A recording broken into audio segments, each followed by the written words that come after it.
Friend, beloved. Let me start this out with saying I love you, because I forgot to finish my last video with that. I love you. Everything I share here, I do it 100% because I love you. Nobody pays me. Nobody sponsors me. I only have 100 followers. I do it because I love you, and I hope that you get something out of what I'm sharing. So let's recap for a little bit. We're in the series, How to Have Hope in Desperate Times. And the reason I named it that is because that is something I currently hold in what is appearing to be desperate times. I hold hope, and I have a specific way that I got there. And I'm sharing steps with you one at a time, because if I tried to share the whole process with you at once, it'd be overwhelming. And honestly, it took me 15 years to navigate and also to kind of document and understand better. So I'm sharing with you in bite-sized pieces. And right now, for a recap, we're talking about looking in the mirror, and I'm talking to white women who are distraught over the Roe v. Wade overturn this last weekend, if that's you. And I named a lot of other qualifiers that might make you qualify, but being a white woman is enough. If you are a white woman, you qualify. This is for you, okay? There's a lot of other things that I might also qualify you as well.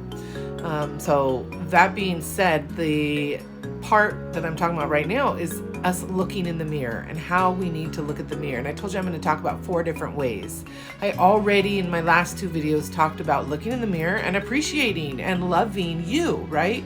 So specifically talking about having gratitude for you, your body, your cells, your life, or just you and who you are, and loving who you are, and giving gratitude for your cells physically and visibly and in the mirror sometimes, right?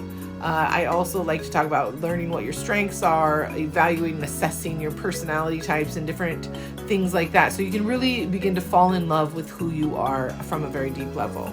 The second thing I talked about was shadow work and learning more about the trauma, shining lights on the trauma you've experienced, as well as looking at your ancestral stories and what kind of roots and history you might have there of trauma, either inflicted on others or otherwise.